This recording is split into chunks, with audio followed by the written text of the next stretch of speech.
facteur numéro 1 de si une créa va performer, même au-delà du script, au-delà de tout, c'est le... La couleur des sous-titres pour être accordée avec le branding. Alors ça, les gars, c'est la plus grosse bêtise que j'ai jamais vue. Les créateurs UGC sont hyper relous. Genre les crafts, c'est la révélation, les créas qui performent tout le temps sur les ad accounts. Ce qui fonctionne le mieux, c'est les extrêmes. Soit les gens très beaux, soit les gens très moches. À ton prime, je sais, tu faisais combien? Sur une activité qui me prenait 3 heures par jour parce que j'étais une bête de montage, au max j'étais...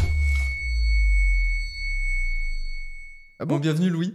Merci. Pas d'intro, Ok. zéro intro. Du coup, Louis, je vais le présenter.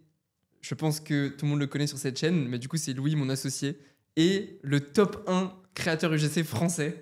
On peut le dire. Il est trop humble pour le dire, mais du coup, vas-y, Louis, présente-toi et dis-nous un Du peu coup, ton ouais, parcours. effectivement, moi c'est Louis, je bosse avec Nico sur Creative Crafters. Et comment j'ai rencontré Nico? Tout simplement parce que à la base, moi j'étais un jeune comédien sans travail qui s'est lancé dans l'UGC parce que je voyais qu'il y avait une opportunité financière à saisir. Et du coup, je me suis dit, c'est marrant de faire des vidéos à l'iPhone et de vendre ça à des marques. Et du coup, par ce biais-là, on s'est rencontrés, on s'est associés sur l'agence. Et Louis le dira pas, mais ce mec était une machine à winneuse. C'est vrai. C'est-à-dire qu'il a tous les tips, tous les petits trucs sur comment se filmer, quoi dire, etc. Mais honnêtement, j'ai jamais vu un UGC avec un hit rate aussi important que le tien, dans le sens où tu faisais beaucoup de créas, et la plupart de tes créas étaient vraiment des créas winneuses. Et c'est à ce moment-là que, même moi, en créastrat, j'ai compris que, putain, en fait, l'acteur, c'est super important. Ouais, l'UGC, c'est super important. Et justement, en découle ma question, tu penses que... Est-ce que ça joue vraiment beaucoup le fait de prendre Louis ou, je sais pas, Marcus de 25 ans, tu vois, même âge, parce que ça joue beaucoup l'acting en fait. En fait, sur un même persona, en vérité, je pense que le facteur numéro 1 de si une créa va performer, même au-delà du script, au-delà de tout, c'est le naturel, genre. Ouais. En fait, il y a tellement de publicité, les gens ils sont tellement bombardés de publicité sur TikTok, Insta, tout ça. Vous-même, ceux qui regardent le podcast, tout le monde, même vos darons, ils scrollent en fait, les pubs, personne regarde. Sauf que quand t'as un truc un peu plus catchy avec quelqu'un qui a l'air vraiment naturel, forcément ça attire ton œil, t'as envie de l'écouter. Et aussi, au-delà du naturel, le fait d'avoir une bonne élocution, de pas parler trop vite, de pas parler trop doucement, de pas avoir l'air d'un golemon, etc. Il y a plein de trucs qui font qu'un UGC marche, mais le fait de prendre quelqu'un qui sait bien passer devant une caméra, ça joue carrément. Ça réduit beaucoup les probabilités de flop, quoi. C'est pas genre 100% garanti que ça marche, mais ça réduit énormément les... Ouais, si tous les facteurs sont bien ensemble, plus le facteur naturel à la caméra, ça va marcher. Ouais. Et je reviens du coup à la phrase « t'es le top 1 UGC en France ». J'ai été, parce que on parle du passé, c'est on parle du passé, maintenant. C'est vrai. Vous n'aurez pas Louis en UGC. Vous ne m'aurez pas, j'ai été upsell. Il a été upsell. Et du coup, comment t'as fait pour devenir top 1 France? Parce que t'étais le premier sur UG. T'étais vraiment ultra demandé. Je me souviens que tu prenais même plus de commandes tellement t'étais overbooké. Comment t'as fait pour te hisser à ce rang-là et... Faut savoir, du coup, pour ceux qui connaissent pas UG dont tu as parlé, c'est un peu genre la plateforme, c'est le Fiverr de l'UGC, on va dire.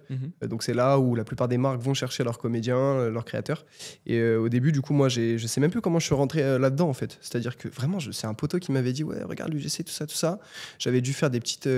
ma première commande sur UG en m'inscrivant, en me disant, de toute façon, je vais jamais avoir plus de commandes que ça. Histoire de me prendre à 150... Au début, je priçais 90 € la vidéo. 90, et donc c'était rien. Et, on va revenir sur le pricing. On va revenir sur le pricing, carrément, c'est hyper intéressant. Et au final, j'ai capté comment fonctionnait UG. En fait, c'est comme la plupart de ces plateformes-là, plus tu as de notes, plus tu es rank. Et en fait, au bout d'un moment, plus tu es rank, plus tu as de demandes, parce que quand tu vas sur les filtres, que tu mets homme 25 ans, blanc, t'apparais en premier. Donc au début, c'était ça. Et après, en fait, je suis arrivé à un moment où l'UGC était en pleine explosion. Je crois que quand je suis arrivé sur UG, il y avait 300 créatrices et 40 créateurs. Tu vois, et la plupart des créateurs que je voyais, c'était nul. C'est-à-dire que moi, vraiment, je sors de 3 ans d'école post-bac de théâtre, plus 8 ans d'études de théâtre avant, à côté des cours. Et vraiment, tout ce que je voyais, j'étais en mode, comment c'est possible que les gens vendent en étant aussi mauvais à la cam? Et je me suis dit, je vais amener ma plus-value à moi, qui est le fait d'être naturel à la cam, d'être comédien, de bien parler, tout ça.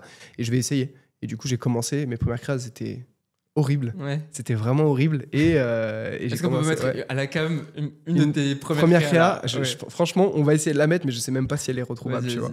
C'était pour un logiciel, c'était pour une application où tu devais faire des quêtes. En plus, truc horrible parce que tu dois faire des quêtes sur une map, genre en mode Pokémon Go, mais un autre truc. Je n'aurais pas le nom de l'appli. Et genre j'étais à la rentrée en fait. Ouais, c'est ça, exactement. Et en gros, non, j'ai dû sortir dans la rue avec mon pote qui me filmait et tout. Tu sais, tu parles à la cam, c'est bizarre au début. Au début, je me disais vraiment, en fait, là, j'ai touché le bas-fond du métier de comédien en faisant ça.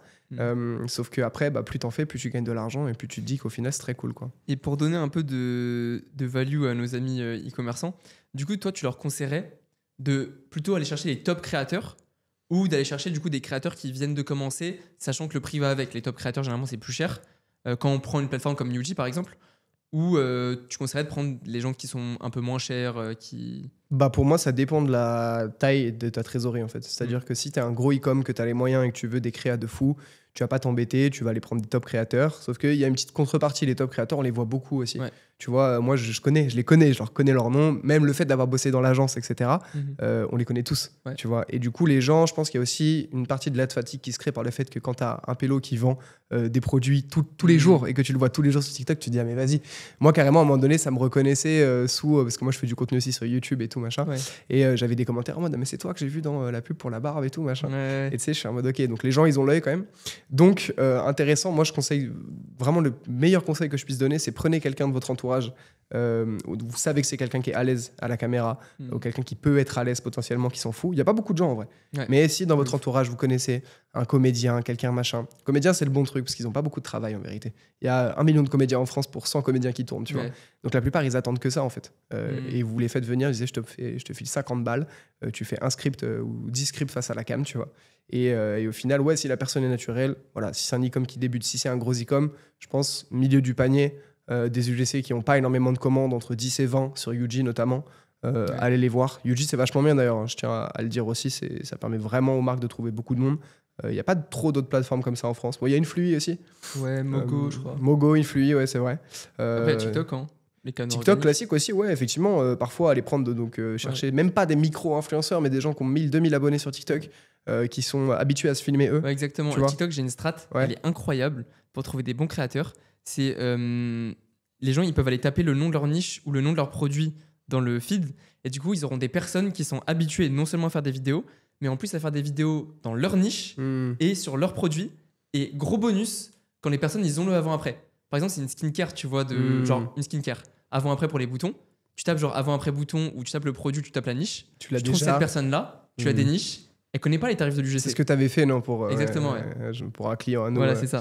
Il fallait un avant-après assez impressionnant. Ouais, c'est une bonne strat. En fait, ouais, aller DM des gens qui. En vérité, quand tu vas proposer à des gens qui ont 1000, 2000 abonnés, déjà, parfois, rien que l'envoi du produit, ça suffit. C'est-à-dire qu'il y a des gens, tu dis, je te rémunère en gifting, Ouais, c'est vrai. ils sont trop Carrément. contents, tu vois. Au début, moi, je sais que je m'en foutais du gifting parce que la plupart du temps, c'est des produits d'e-com. Moi, j'en avais rien à faire, tu vois. Mais il y en a, ils sont trop contents. Surtout des femmes, tu leur proposes de la skincare ou des trucs. Bon, après, envoyez pas des produits pourris aussi à des créateurs parce que s'il y a des réactions allergiques, des trucs machin, ça va vous retomber dessus. Faut savoir un truc aussi, intéressant. Les créateurs UGC sont hyper relous. Ah ouais. Et ça, vraiment, c'est moi, franchement, on pourrait faire un chapitre là-dessus. on pourrait faire chapitrage. Je sais que moi, en fait, j'ai compris ça quand je commençais à parler avec d'autres créateurs et tout. Je me suis dit, en fait, moi, je vais être le mec pas chiant, qui demande pas de contrat, qui a juste ses prix et c'est tout. Par contre, je livrais, mais on en reparlera plus tard, une quantité de créa par jour. C'était vraiment une folie furieuse. Et en fait, les marques, ils me kiffaient parce que je faisais pas chier, je demandais rien. C'était le prix. Je demandais pas des droits d'image de 7 ans pour 2000 € de plus, tu vois. J'avais compris ça. Et du coup, ça m'a aidé aussi. C'est intéressant, on va parler du fait de travailler avec une marque long terme. Quand une marque elle trouve un bon UGC, quelqu'un qui arrive à lui faire des créas winneuses, qui est authentique, qui fonctionne, comment ça se passe pour avoir une collab long terme? C'est-à-dire comment cette marque-là, elle peut faire pour incentiver l'UGC à faire mieux, à faire plus, à s'intéresser vraiment, pour faire de bonnes créas même de lui-même, tu vois.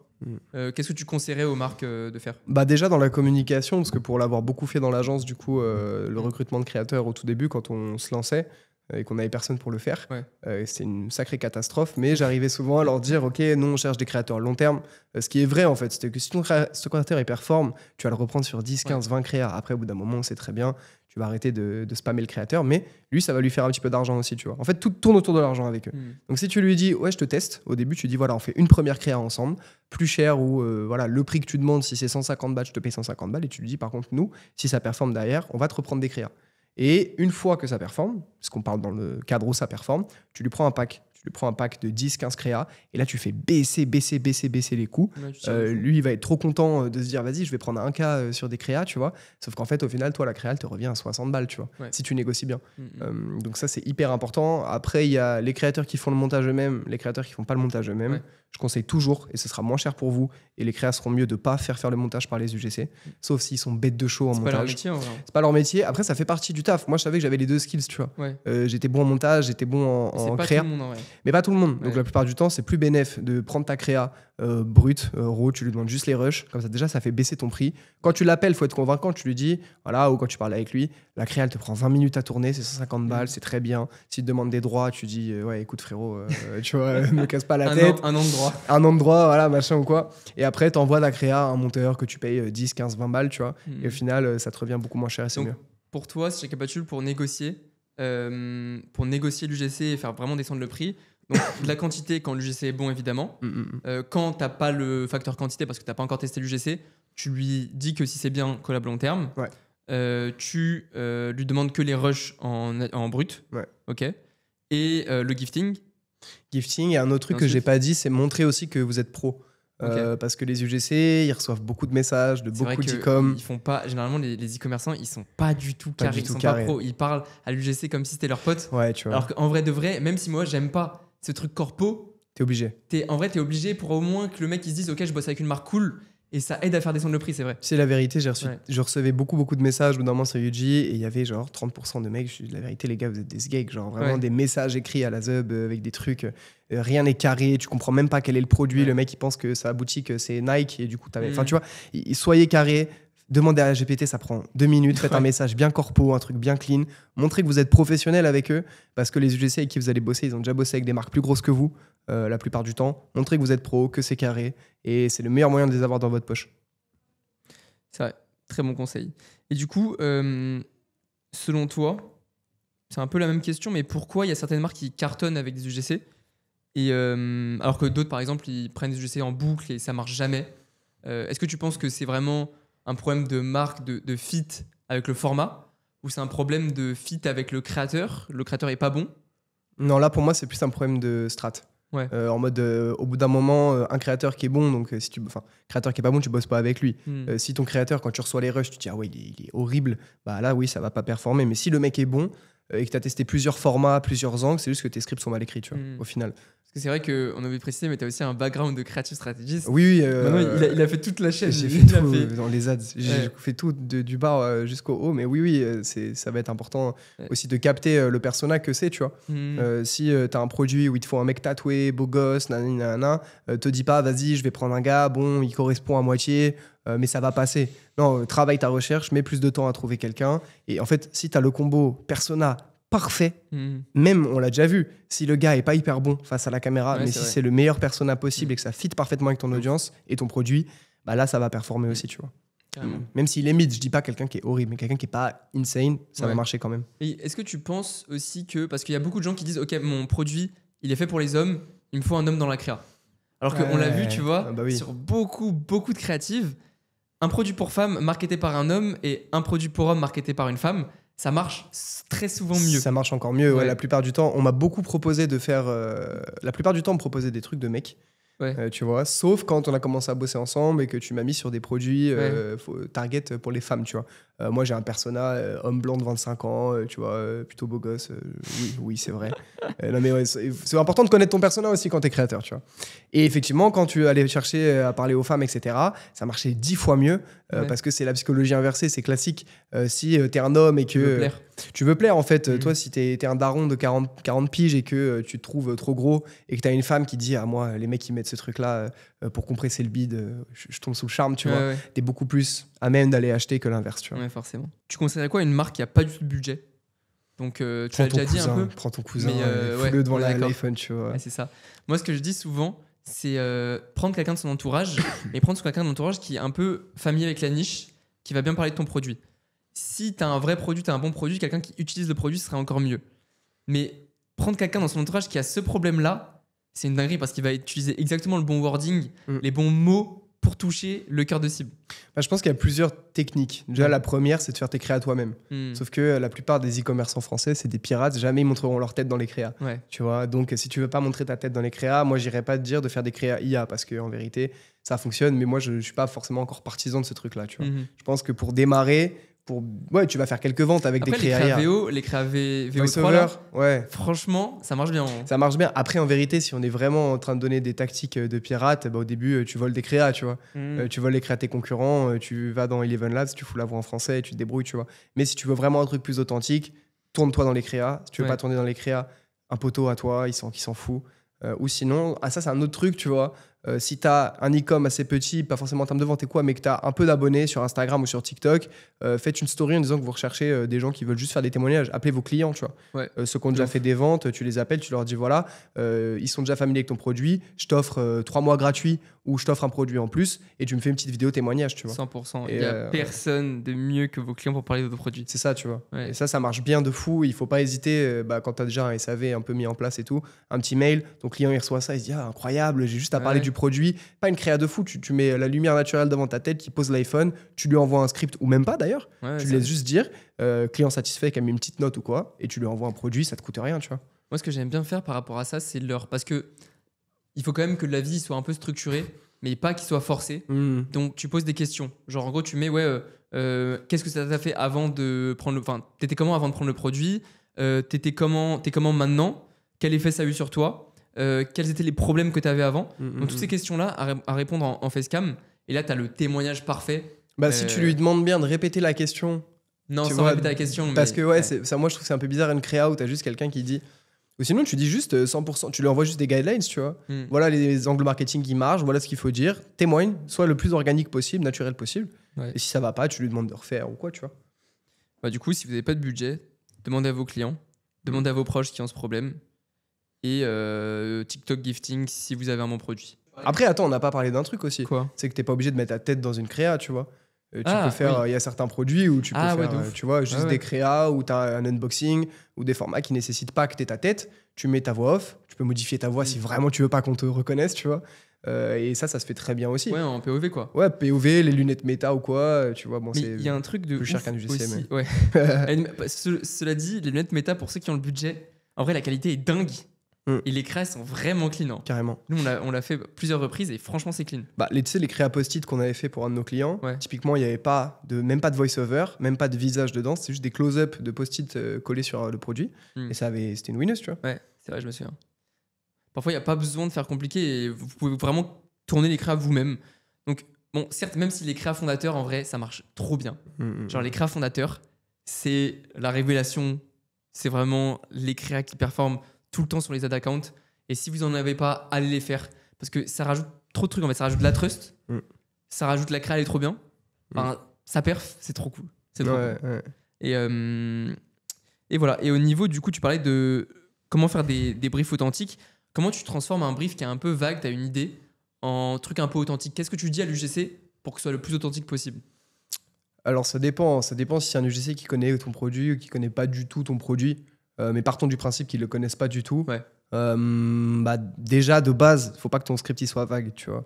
Moi, je dirais que le plus scripté c'est, le mieux c'est, tu vois. Okay. En fait, tu lui dis dans le discours que tu vas avoir avec lui, tu peux modifier les phrases tant que ça veut dire la même chose, tu vois. Mais lui envoyer un exemple type d'un truc. Moi, c'est un truc qu'on m'envoyait beaucoup, un PDF, un doc, ou voilà une créa winneuse. Envoie-lui un script de créa winneuse. Si tu n'as jamais fait de créa, faut que tu testes, tu vois. Et tu lui dis, reprends la structure. Et ton créateur, s'il n'est pas bête, il le fout dans GPT, il lui demande de reformuler, il se débrouille, tu vois. Mais tu es obligé, tu peux pas envoyer un brief vague à un UGC mid qui connaît pas ta marque, tu vois. Ça marche pas. Moi, je faisais beaucoup ça. Je faisais genre, j'envoie une winneuse et je dis, OK, fais un green screen dessus et tu fais un témoignage. Ce qui d'ailleurs est une super technique. Si vous avez une creative winneuse, vous faites un green screen.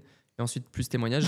Et c'est vrai que si c'était pas des bons UGC, ça donnait souvent de la merde. Ouais, c'est cheap et tout. En fait, je pense que le plus important dans une créa, c'est au-delà du discours en première impression, c'est OK le plan, tu vois. Ça peut paraître bête de dire ça et les gens ils vont se dire ouais mais non c'est pas vrai, c'est un discours. Déjà c'est le hook bien sûr, mais si t'as vraiment un truc qui est clean, qui est bien filmé, qui est machin, qui est bien éclairé tout ça, parce que parfois tu vois des créas passer, c'est horrible, tu vois. Après parfois c'est des winners aussi. Je pense qu'il y a pas vraiment de science. Pour moi aussi, il n'y a pas de. Ouais. En fait, c'est pas parce qu'une créa est belle qu'elle va performer. D'ailleurs, on va parler du petit débat ugly ads et pro Ouais. ads un peu. Et pour moi, c'est vraiment le plus ça ressemble à ce que ta cible a envie de regarder / regarde en ce moment, le mieux c'est. Ça dépend de ton produit au final. Ouais, ça dépend de ton produit, mais T'as pour des moi, niches où tu peux pas faire des créas dégueux. ouais, pour moi, il y a pas de. En fait, tu peux faire des créas dégueux et des créas belles partout. Il faut faire les deux de toute façon. Ouais, et il faut faire les deux parce Ouais. que dans l'ad account, c'est ce qui performe le mieux, c'est d'avoir de tout. Mais d'ailleurs, tu as beaucoup de marques assez poussées ou quoi qui testent même pas le gliade parce qu'ils ont une image de marque à tenir, tu vois. Surtout sur de la skincare ou quoi, machin, alors que ça se trouve, ça performerait 1000 fois mieux. Je me suis déjà retrouvé à regarder des librairies de grosses marques de skincare masculines françaises, Ouais. tu vois, qui avaient que des cris à filmer, Ah bah oui, de ouf. tu Ouais. vois, Ouais, 4K de zinzin, Ouais. et en fait, tu vois qu'ils ont 4 ads actifs, quoi. Ouais. Et qu'au final, ils Ça ont pas de perd pas du spend tout. et que ça perd pas, Ouais, bien sûr. tu vois. Parce qu'en fait, c'est des marques qui tiennent tellement à leur image de marque qu'ils ils veulent pas tester des trucs qui les mettraient en danger, alors que ils se rendent pas compte que ça les met pas en danger en fait. Non, après, en fait, je pense qu'on a aussi du mal à se rendre compte de ce truc de ouais, il y a peut-être un certain cap quand tu vas avoir des points de vente physiques ou être distribué dans Ouais, des mais tu vois, trucs. je pense pas.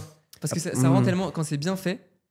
Et d'ailleurs, on va parler de ça aussi, mais quand c'est bien fait, pour moi, le gliade, c'est même positif de ouf, même pour l'image de marque. Si c'est assumé, ouais, carrément. Voilà, c'est ça. Carrément. Et aussi, un truc, c'est que pour les UGC, pour les créateurs, je trouve que c'est beaucoup plus dur de master l'ugly ads, d'arriver à faire des bonnes ugly ads que des ads vraiment pro. Alors ça dépend, des vraies Qu'est-ce que t'en penses ugly ads bien faites, c'est plus difficile, mais la plupart des créateurs. Après, faut Faudrait peut-être redéfinir. faudrait peut-être qu'on explique. Ouais, ugly ouais, ads. bah, en gros, une je- ugly ad, c'est vraiment une créa qui est moche par définition. Pas forcément moche, mais qui va résonner avec la cible dans le sens où elle est vraiment. T'as l'impression que c'est fait à la va-vite, quoi. T'as l'impression que c'est fait à la vite comme une vraie personne. C'est organique. Voilà, c'est organique. Bah, typiquement, une ugly ad, ça pourrait être, tu vois, sur TikTok, quand tu scrolls, quelqu'un qui pose son iPhone, story time, tu vois. Voilà, genre. Juste tu poses. Tu vois, un truc qui est pas pro du tout. C'est-à-dire que là, je prends mon téléphone, Mhm. là, ça filme déjà, je pose OK les filles, hop, bah j'ai découvert ça, tout ça. Ouais. Au lieu d'avoir déjà le téléphone posé comme si c'était une pub. Le but, c'est le ugly plus ads, organique possible. Ugly ads, c'est le plus organique possible. Mm. Voilà. Non, une bonne ugly ad, en fait, le plus, en vérité, je pense que la science dont on parlait, c'est le plus ça se rapproche de ce que consomment les gens en organique et de ce que Ouais. like les gens en organique, le mieux c'est. Et d'ailleurs, ça se retrouve vachement dans les formats. De ouf. Combien de fois tu as des Carrefour, des Lidl qui vont aller faire des trends et d'ailleurs, la plupart du temps, C'est c'est trop méga gênant. cringe, tu vois.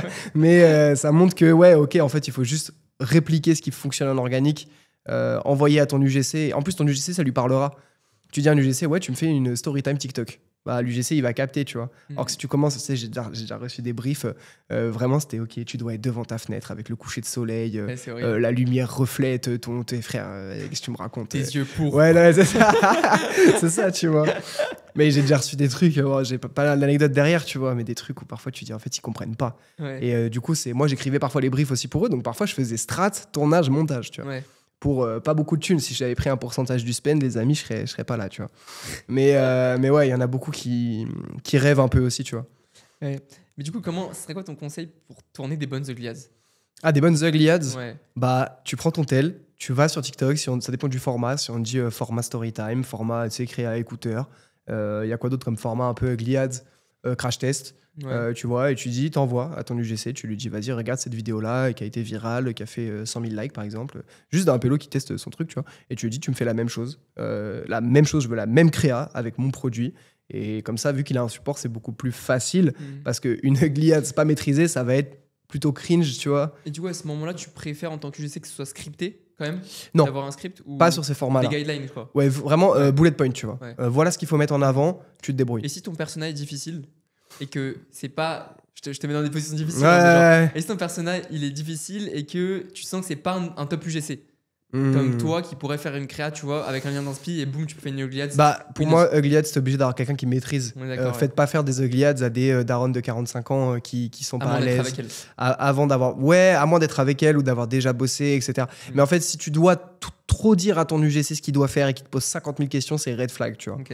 En mode, si ton UGC il te dit ouais mais attends mais ça je comprends pas, j'ai jamais vu, je sais pas quoi, et qui est même lui, tu sens qu'il est réticent à tourner le format, ça me fait penser un peu, tu sais, à la période où c'était les hooks qui marchaient, c'était des hooks où t'avais un gars qui se faisait renverser par un camion, et quand t'arrivais dans la créa, tu sais, t'arrivais genre en D'ailleurs, sautant. en ads, ça fonctionnait pas vraiment. Hein. Bah on en a fait, moi j'en ai fait pas mal, tu vois, Ouais, et ça a fonctionné en orga, Ouais. étonnamment, mais en ads, pas Bah, tant que ça, moi, tu j'ai vois. une théorie sur ça, c'est juste que le hook, il va tellement pas avec le reste de la vidéo Les gens ils quittent. qu'en fait, bah, tu quittes direct. Et... Bah, sauf si ton discours de vente il dure 10 secondes et que c'est hyper rapide. Ouais, Tu vois. Et encore. Bah, la plupart du temps, peut-être en c'était- bottom, en vraiment bottom of funnel avec juste une promo, tu vois, Ouais. ça le ferait. Mais pour le middle top of funnel, c'est vraiment, Ouais, je trouve. non mais c'est vrai, tu vois. Ouais. Je suis 100% d'accord avec toi, mais ça, typiquement, c'était une trend où tu avais beaucoup de créateurs qui voulaient pas faire ça. Moi, le premier, au début, on me dit, vas-y, jette-toi dans ton lit, frérot. J'étais en mode dans la flemme. Bref, tout ça pour dire que si ton UGC, il est réticent à tourner la créa, qui comprend pas, Ouais. le tente pas. Parce que tu vas perdre ton argent au final. Tu sais déjà, en fait, quand tu parles avec lui, ce que ça va donner. C'est comme quand nous, on parle avec certains clients ou quoi, tu vois. Ouais. Si tu sais qu'ils comprennent pas ce que tu veux faire, ça sert à rien, tu vois. Ouais, c'est vrai. Comment une marque elle doit faire pour un peu sortir du lot et pas tomber dans le logiciel basique facecam devant son écran? Bah, je sais pas si une marque doit sortir du lot tant que ça vend, tu vois. Hmm. En fait, pour moi, tant que tu fais tes ventes, que tu es content, tu chercheras à sortir du lot plus tard quand tu auras 20K sur Insta avec ta marque, De ouf. que tu auras développé ton audience, etc., et que tu seras reconnu dans ton milieu. Là, ça va devenir intéressant d'aller faire des créas comme fait Boku, par exemple, tu vois. Ou de faire vraiment des trucs beaucoup plus clean, etc., comme Arentrill, entre autres. Mais quand tu es un jeune e-com, fais des ventes d'abord et après cherche à sortir du lot. Mais au début, si ça marche pour tes concurrents, fais la même chose qu'eux, tu vois. Ouais. Et après, au niveau de. On parle beaucoup de l'UGC. Au niveau des autres formats, est-ce que tu as des conseils pour tourner dans ces formats-là? C'est-à-dire les formats podcast, les formats micro-trottoirs. Comment tu tournes les micro-trottoirs? Comment tu tournes des podcasts? Alors, tourner un podcast par toi-même, impossible. Ouais. Ça, si je dois être 100% honnête, et c'est même pas pour faire la promo de l'agence ou quoi, parce qu'on vend du podcast en créa, mais non, en fait, Ok, on vend tout. on vend tout. Mais non, au-delà de ça, tu n'y arriveras pas, ça va être pourri, tu vas perdre trop d'oseille parce que tu vas engager des frais de studio, tu vas engager 2 comédiens, ensuite des frais de montage parce que le montage est plus cher, parce que c'est plus long. Même si ta créa en rendu final, le podcast, quand c'est bien fait, ça performe. La plupart du temps, ça faut pas le faire tout seul, faut passer par des agences et t'es pas obligé de tester le format podcast dès le début, tu vois. Sauf si t'as vraiment un produit, il faut éduquer à fond, furieux, voilà, où t'es obligé, machin. Bon, le podcast tout seul, c'est injouable. Tu vois, c'est marrant parce que y a quelqu'un qui est venu me voir et qui m'a dit, qui a une marque e-com, et qui m'a dit, ouais, elle m'a demandé des tips pour le podcast, pour faire un podcast Ah et ouais. tout, pour des créas. Et elle m'a dit, ouais, mais je sais pas comment vous faites, parce qu'elle a dit, elle arrivait à tourner genre en 1 heure, elle a fait 1 ou 2 créas, tu vois. Ouais. Et genre, elle a pété son crâne dans le studio parce Bah qu'elle oui. n'arrivait pas à faire répéter aux comédiens et tout, genre c'était bordel. Je peux donner des petits tips Voilà, quand même. c'est ça. Non, bien sûr, l'idée, c'est pas c'est donner de la value. Donc, en fait, déjà, c'est bien briefer tes comédiens. Ouais. Pour moi, ça sert à rien de leur faire apprendre le texte par cœur, déjà. Il faut que tu sois là, il faut que tu aies un opérateur, un chargé de prod ou quoi, que tu veuilles sur place. Et aussi, ça, c'est intéressant parce qu'on parle beaucoup d'UGC depuis tout à l'heure.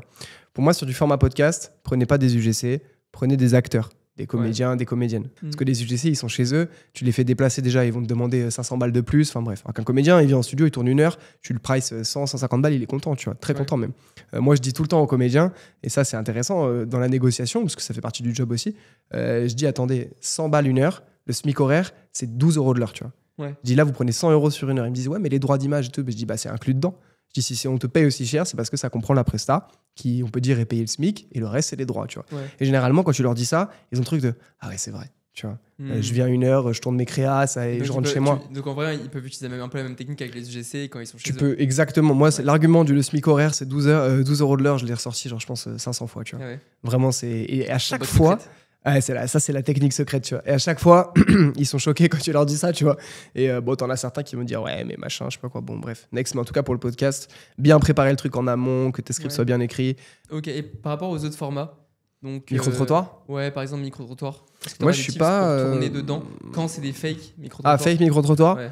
Bah, en vérité, moi, je suis vraiment pas un expert des micro-trottoirs. Et est-ce que aussi tu conseillerais de faire des fakes micro-trottoirs même? Parce que pour moi, c'est pas quelque chose qui est. Il y a une marque de boissons énergisantes, ils font pas d'ads. Ils font leur business model au niveau des créas, c'est orga, full orga, que des micro-trottoirs. Et les petits tips que j'ai, donc sur le fake podcast, est-ce que je conseille d'en faire? Non, parce que c'est beaucoup moins naturel. Et là, vas-y, là, c'est en niveau de performance d'acting, c'est plus compliqué que le podcast et l'UGC, tu vois. Parce que déjà, tu dois jouer la surprise. Ah, bonjour, vous êtes qui? Combien de fois on a reçu des rushs de fake podcast Ouais, ou quoi, c'était où tu sentais que le comédien, il était en galère, tu vois. Ouais. Donc, non, moi, je le conseille pas. Je conseille d'aller à Paris, à Châtelet, trouver des profils atypiques, parce qu'en vérité, c'est le truc qui performe le mieux. C'est un peu horrible à dire, mais tu vois, un sans-abri dans une créa à qui on va aller faire tester une boisson énergisante, ou un mec un peu Bah, chelou. comme ils ont fait. Comment il s'appelle? Dose. Dose, ouais. Bah, tu regardes. Ou quand tu vois quelqu'un hyper extravagant dans ses vêtements, ou même des gens qui parlent pas français, je sais pas, tu vois, trouver des profils atypiques. Tu vas à Paris, à Châtelet, c'est la cour des miracles, il y en a plein, et dans toutes les villes de France, tu as un endroit où tu sais très bien que là, tu vas trouver tous les spécimens de ta ville.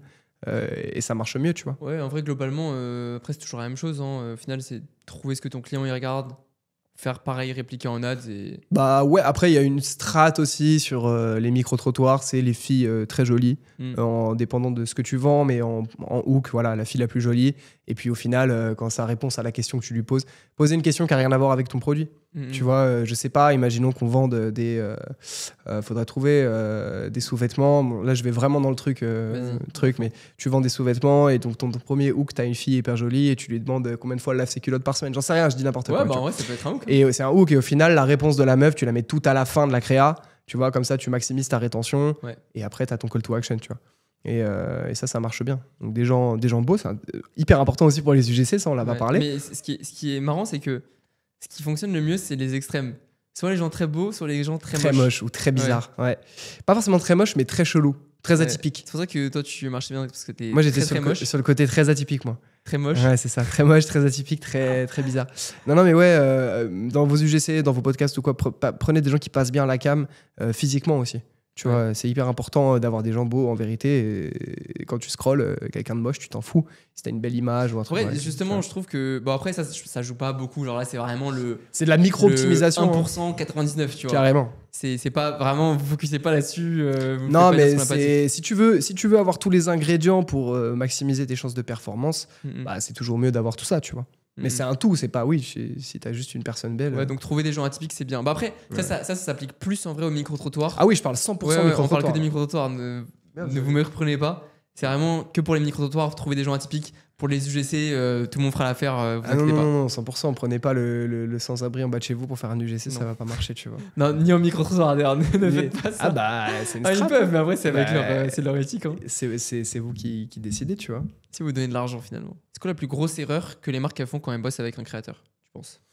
Bah, pour récap un peu tout ce qu'on a dit, un brief trop vague, ou alors un brief trop scripté. Faut trouver le juste milieu, un truc qui peut passer. En fait, voilà, bien dire à ton créateur que, tu sais, il y a un truc important quand tu dis une phrase, c'est, par exemple, si ma phrase c'est ce sont les meilleurs vêtements pour hommes, ok. Ce sont, c'est pas une tournure de phrase que les gens disent, tu vois. Du coup, dire à ton créateur, c'est des détails, mais qu'il a la liberté de dire ça, c'est les meilleurs t-shirts pour hommes, tu vois. Ouais. Plutôt que de dire ce sont les meilleurs t-shirts pour hommes. Ouais, je les ai trouvés. Donner une marge de liberté sur la prononciation des phrases, voilà, être le plus naturel possible. Vraiment, c'est le plus important. Donc voilà, pas trop scripté. Évidemment, ça, c'est vraiment red flag. Trop scripté, ça marchera pas. Pas trop vague. Et surtout, en vrai, la plus grosse erreur que tu peux faire en bossant avec un créateur, au-delà du brief, je pense que c'est la seule erreur que tu puisses faire. Tout le reste, ça t'appartient pas à toi, en fait. Ouais. Ça va être, pas en bossant avec un créateur, mais juste de trouver des bonnes personnes, c'est tout. Mais avec le créateur que tu as déjà sélectionné, qui est un bon profil, au niveau de ton script, c'est vraiment bien travailler le truc. Lui donner beaucoup d'inspi, c'est important. Nous, on le met tout le temps sur nos briefs, inspi à regarder obligatoirement, tu vois, en rouge. Ouais. Ça, c'est le plus important pour qu'il puisse identifier ce qu'il doit faire. Ça parle plus quelque chose qui est physiquement visible que quelque chose qui est abstrait, tu vois. Et est-ce que tu conseillerais, bon ça c'est plus lors de la créa strat, mais aux marques d'avoir genre une équipe un peu de créateurs qui font tourner, tu vois, ou en mode ils prennent leur top créateur, trois créateurs, ils font des créas tous les mois avec 100%, ou de toujours avoir un roster qui tourne, quoi. Non, moi je pense que ça sert à rien de changer tes créateurs. Y en a même qui vont faire changer les vêtements aux créateurs entre chaque vidéo, tu vois. Ouais, non, moi au début je pensais que ça jouait, en fait, au final. Non, pas du tout. En fait, sur ton lot de 5 créas avec ton créateur, t'en as peut-être une qui va perf, tu vois. Les 4 autres, personne les verra. Donc jamais quelqu'un il se dira mais attends, mais il est habillé 2 fois pareil dans la même vidéo. Et puis même si les deux et au pire de malade, on s'en fout. Ça n'a aucun impact, et de même pour l'acteur qui joue dans la créa. C'est-à-dire que vaut mieux avoir des visages où les gens savent que c'est ta marque, parfois qui sont même reliés à ta marque, tu vois. Y en a, nous on en connaît des UGC, tu sais qu'ils bossent avec cette marque-là, et dès que tu les vois, tu sais que c'est cette marque-là. Tu vois. Nos UGC en vrai. Nos UGC aussi, ouais, carrément. Et au final, je pense que c'est bien de tourner avec 3-4 créateurs. Là, dernièrement, on a onboard une marque qui tournait depuis 2 ans avec une seule créatrice. Et qui arrivait quand même à chiffrer pas mal, tu vois. Et au final, ça te prouve bien. Bon, au bout d'un moment, une seule créatrice, c'est plus possible, parce que d'ailleurs, c'est ce que je leur ai dit au coach. Je leur ai dit, il va falloir changer au bout d'un moment. Mais qu'ils aient réussi à tenir et qu'ils aient pas fait faillite en ayant une seule créatrice, ça m'a étonné. Il faut tourner avec 3-4 personnes qui sont les meilleurs UGC avec lesquels vous avez bossé. Donc, tester, on va dire, 2-3 UGC tous les mois jusqu'à trouver les bons. C'est ça. Si vous avez le budget, testez plus. C'est ça. C'est ça. Et si tu as le budget, après, même au bout d'un moment, ça sert plus à rien de t'embêter. Allez, on va dire au grand max, tu as 6 créateurs. Si tu es vraiment que tu lances beaucoup d'ads et que tu as beaucoup de budget, etc., 6 créateurs, tu les fais tourner tous les mois, t'es bien, tu vois. T'es bien pour l'année. Après, si tu veux faire un changement, l'année d'après, tu changes de créateur, tu vois. En vérité, pas tant que ça performe. Ouais. Mais ils ont les marques ont beaucoup de croyances limitantes comme ça par rapport aux vêtements. T'en aurais d'autres des comme ça? Ouais, bah typiquement les guidelines, quand tu vas bosser avec des grosses marques bien corpo, c'est insupportable. Moi, ça me frustrait en tant qu'UGC parce que j'ai quand même continué l'UGC tout en étant commençant à faire de la strat avec toi, en bossant dans l'agence et tout. Ouais. Et en fait, du coup, parfois, tu vois, j'ai essayé de leur expliquer, non mais ça change rien, ça n'aura aucun impact sur ta vidéo au final, tu vois. Donc typiquement les vêtements, la couleur des lumières. Ah ouais, ouais, on me l'a fait ah ça. oui, mais tu c'est vois. vrai, mais même en podcast, les gens ils nous disent est-ce que je peux j'aimerais bien changer les lumières entre les vidéos, mais les gars. changer les décors, Ouais. changer de trucs. Bon, oui, les décors, typiquement, là où on est actuellement, ouais, tout le monde les voit. Je pense qu'au bout d'un moment, il y a peut-être une fatigue, mais même ça c'est change minime. rien. Je te dis vraiment, si on doit aller dans le truc, ok, peut-être qu'au d'un moment, les gens ils l'ont déjà vu, mais en c'est du vérité. 1% 99. C'est ça, exact. C'est de ce niveau-là, tu vois. Donc, ouais, les lumières, les décors, je sais pas, franchement, au niveau du montage. La couleur des sous-titres. Ah ouais, j'allais dire. On a eu pas mal celle-là. La couleur des sous-titres. Bon, après, si tu veux. La couleur des sous-titres pour être accordé avec le branding. Alors ça, les gars, c'est la plus grosse bêtise que j'ai jamais vue. Mais vraiment, c'est un peu bête. Ouais. Bah, en fait, ça casse le côté organique, quoi. Non, mais ça casse le côté organique, c'est nul, ça fait perdre du temps pour rien, ça fait des retours. C'est un peu inutile. En fait, ah oui, tiens, parce que pour revenir sur la question que tu me posais avant, pour éviter la plus grosse erreur que tu puisses faire avec ton UGC, c'est de faire plusieurs allers-retours, pour moi. C'est-à-dire qu'il faut éviter les allers-retours avec un UGC. Il faut que tu maximises ton truc parce qu'un UGC, déjà, le temps que tu envoies le produit, ça dépend depuis où tu ships, mais c'est entre 2 jours et 2 semaines, tu vois, pour les pires. Ensuite, ton UGC il reçoit le prod, du temps qui tourne, tu as peut-être 1 semaine de délai si vraiment il se touche, tu vois. Ensuite, toi, tu dois l'envoyer en montage. Au final, ta créa, tu l'as en 3 semaines, 1 mois. Okay, si tu as des retours, le temps que tu vois la créa, que tu lui fasses les retours qui retournent, tu reprends 5 jours dans la tête, tu vois. Donc au final, une créa, si vraiment j'abuse, mais au début c'est comme ça, tu as des temps de shipping qui sont longs, tu as des UGC qui sont pas réactifs, tu vas prendre 1 mois à sortir une créa, tu vois. C'est horrible. Donc, et les gars, la vitesse, c'est faut aller vite, tu vois, et il faut que ton UGC, il faut vraiment qu'avant de tourner, tu saches qu'il va pas faire de la merde et que tu auras le produit final que tu lui as demandé. Et ça tient du brief, tu vois. Donc vraiment la vitesse, c'est super important. Et mettez-leur la pression aussi. Possible. Faut leur mettre la pression. Si quelqu'un met 1 mois à tester un UGC, le temps qu'il trouve un UGC, moi j'aime bien les appeler les UGC MVP, les UGC les top créateurs. Ouais, top créateurs de ta marque. Le temps qu'il trouve son UGC MVP, il va être tellement long du coup parce que 1 mois pour tester une créa à chaque fois, c'est horrible. Si t'es à ce rythme-là, tu testes 12 créateurs sur 1 an, quoi. Tu vois. Non mais après tu peux les faire en même temps, tu vois, mais bon, ça reste. Ouais, tu peux les faire en même temps. Les gars, un UGC, shipping compris, ça doit être maximum 2 semaines. Ouais, maximum. Après, bon, tu comptes pas tu peux pas compenser avec l'UGC les temps de shipping s'ils sont longs, tu vois. Mais il faut que l'UGC, tu lui dises bien, voilà, quand tu reçois le produit, c'est J+3. Grand max. On va pas se mentir, c'est pas long à tourner. Franchement, il y a des journées, j'en tournais 10 dans la journée, tu vois. Ah, c'est pour ça qu'il faut être carré dès le début avec le brief.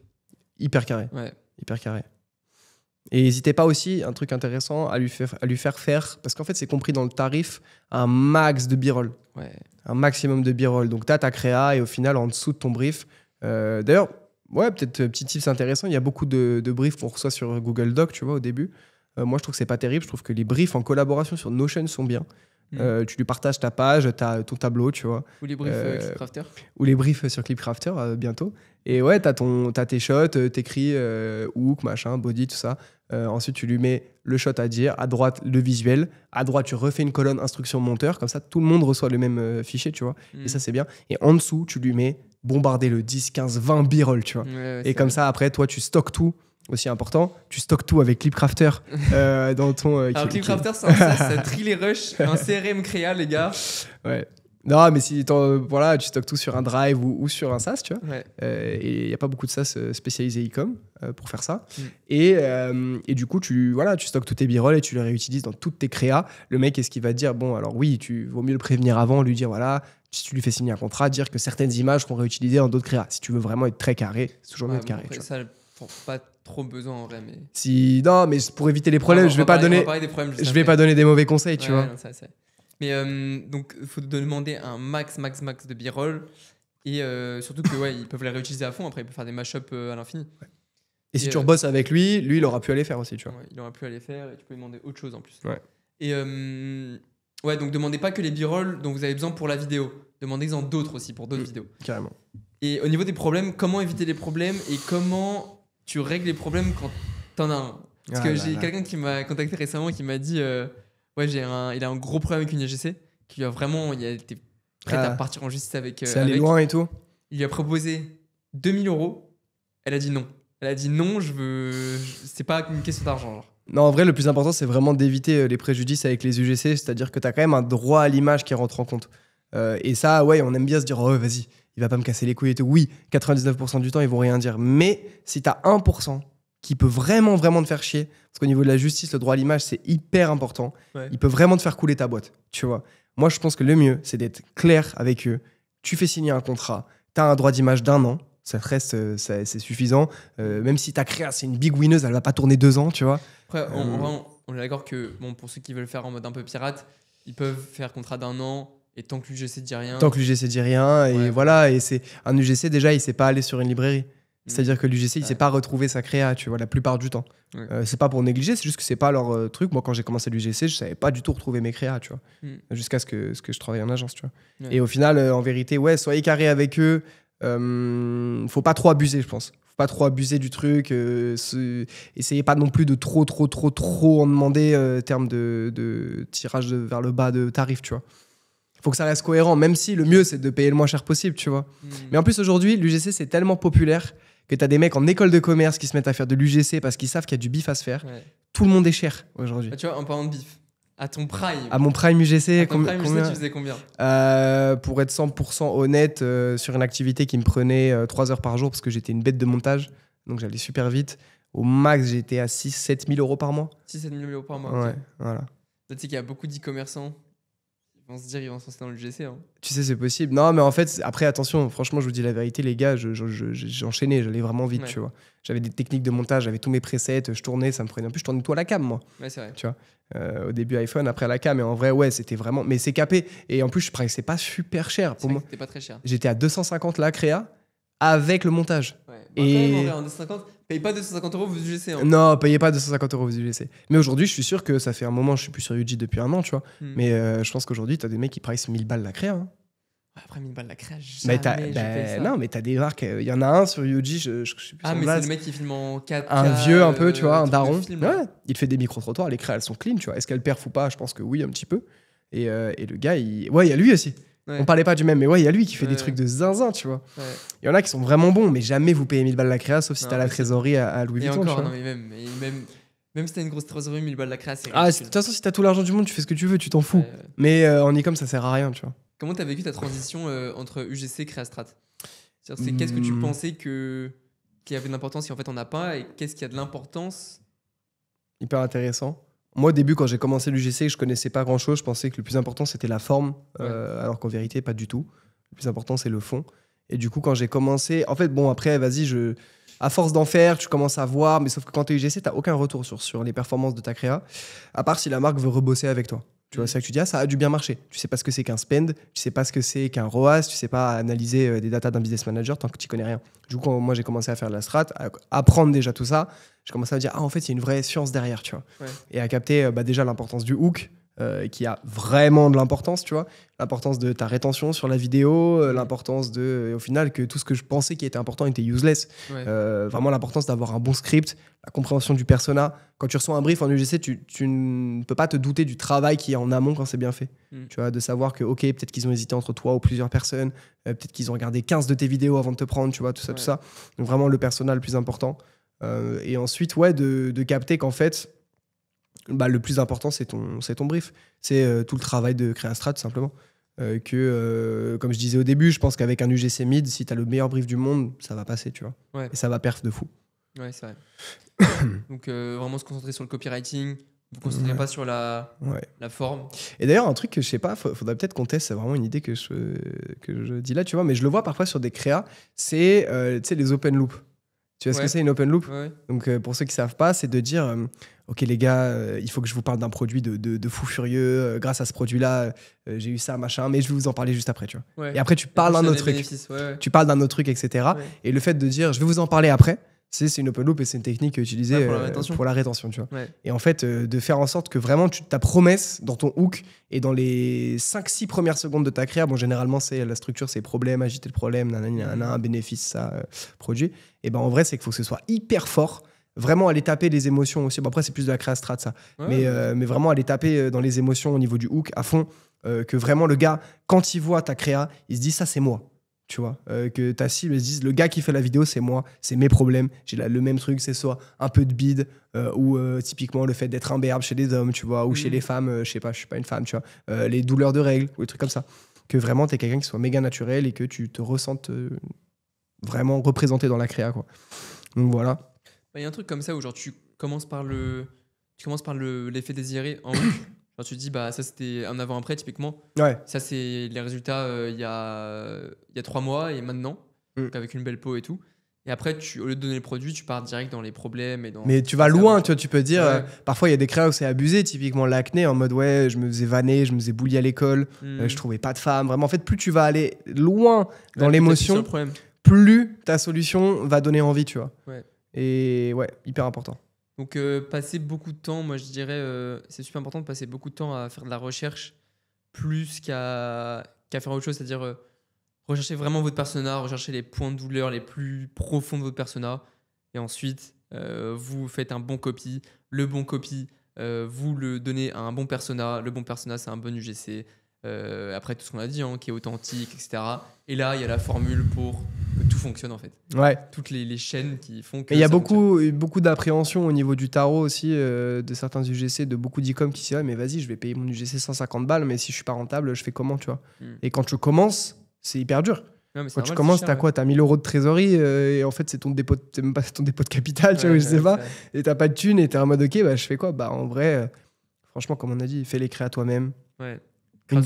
Mais une cagoule si tu veux, ou je sais pas, tu vois. Non, mais récupération de contenu au début et dès que vous pouvez, que vous êtes un peu rentable, j'essaie des rushs. Mais même pas, pour moi, je te dirais même pas d'attendre d'être rentable, juste commence à être break-even, commence à faire des créas, tu vois. Ouais. Même si c'est un peu à perte ou quoi, c'est le plus important au final.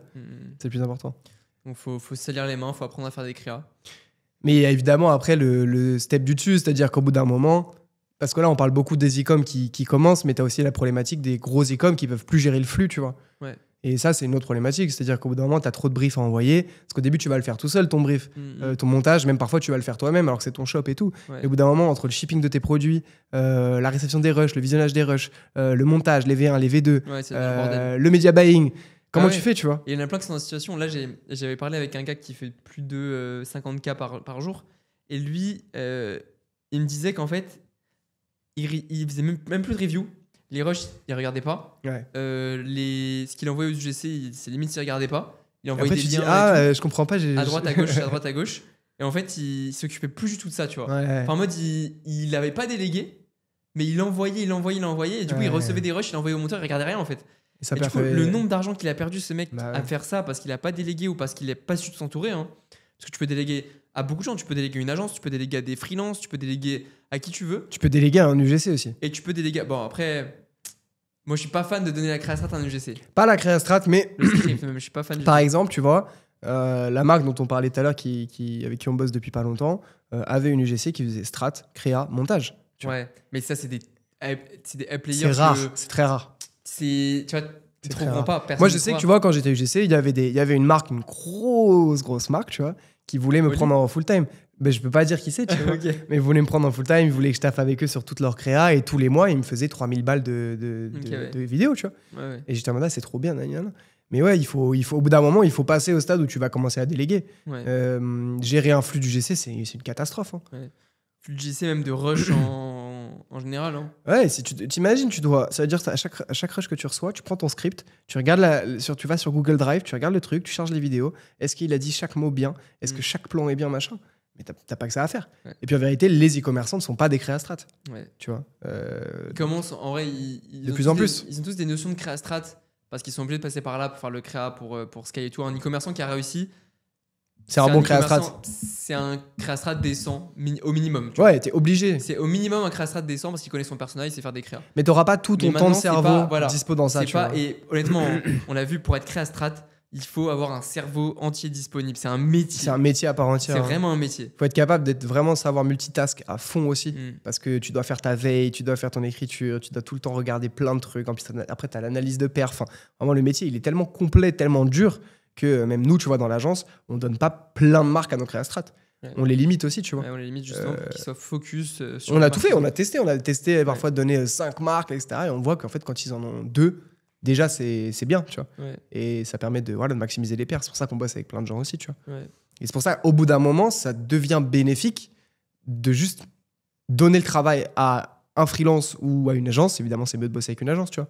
Mais quand on arrive, voilà, pour parler de tous les spectres où tu peux en être quand tu es e-commerçant, tu vois. Mm. Mais au bout d'un moment, laisser gérer ça à quelqu'un d'autre. Moi, je trouve que ça dépend vachement de la type de personne qui est le owner, s'il délègue à l'agence ou au freelance. Et je pense en vrai, le meilleur mix, les deux. le meilleur truc, c'est de mixer les deux. Ouais. Tu vois. Et c'est ce qu'on dit tout le temps, et même dans les podcasts US, c'est toujours un truc qui revient tout le temps. Les plus grosses marques, elles ont un créastrat en interne et une agence en externe, ou même plusieurs agences qui gravitent autour. Et l'agence dialogue avec le Parce créastrat. que l'agence dialogue avec le créastrat, mais surtout que t'as tellement de trucs à tester en fait quand tu scales. T'as tellement de créa à tester, de formats, de personas, d'angle marketing, de scripts, de créateurs, 1 milliard de variables que juste avec un créastrat ou juste avec une agence, ça suffit généralement pas. Un seul cerveau, Ouais. tu vas vite avoir l'impression d'avoir fait le tour si tu bosses Exactement. sur une marque, tu vois. Alors que l'agence qui vient apporter une vision différente, Il débloque ou le le truc. créastrat en freelance qui vient apporter une vision différente, c'est trop bénef. C'est vraiment trop bénef. Et on le voit, la plupart des marques avec qui on travaille, les marques qui perfent le mieux, c'est les marques avec lesquelles on a, nous, plus en interne de la marque des gens. Donc des monteurs, des designers, etc. Ouais, Qui 100%. peuvent du coup reprendre le contenu et avoir vraiment une usine, en fait, une usine de contenu qui... Usine à créa. hein. Ouais. Franchement, c'est le meilleur truc. Et puis aussi, après, tu as plusieurs formats de créa aussi, tu vois. Ouais. Le fait d'avoir plus t'as de contenu, plus tu peux faire des mashups, plus tu peux faire. En fait, au bout d'un moment, quand tu arrives au stade suprême d'avoir, tu vois, créastrat en interne, créastrat en interne, plus mixé avec une agence, plus énormément de rush en stockage, Mm. en fait, tu es tranquille sur des années en termes de créa, tu vois. Et là, vraiment, moi, c'est vraiment le glitch, tu vois. Quand tu as ça, tu peux scaler à l'infini et tu te préoccupes même plus de tes créas parce que tout est géré, tu vois. Ouais. Et ouais, ça coûte cher de bosser avec une agence, mais au final, c'est rentable si c'est une bonne agence. Ouais. C'est les deux, faut faire un mix. Rien n'est tout blanc ou tout Ouais, noir. faut tout tester, je pense. Non, un truc que je dirais aussi qui est intéressant, c'est que tu vois, moi, à titre personnel, à force de faire de l'UGC et de faire de la strat de contenu et de vraiment bouffer ça depuis 2 ans, quand je me suis lancé en perso sur les réseaux, j'ai tout niqué.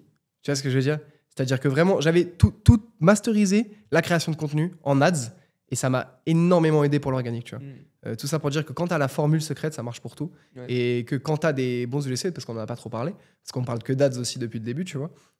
Mais au bout d'un moment, il faut aussi diffuser en orga. Je pense que c'est intéressant, tu vois. Ouais, c'est vrai. Certaines créas qui peuvent. T'as des marques qui pètent qu'en orga. Ouais. Tu vois. Voilà, c'était le mot de la fin. Masteriser la création de contenu te fera gagner de l'argent quoi qu'il arrive. Et là, pas Voilà. mal. Bon, salut les gars, on n'a pas de nom pour le podcast, mais sur ce, on a tout dit. Vous trouverez tous les liens dans la description.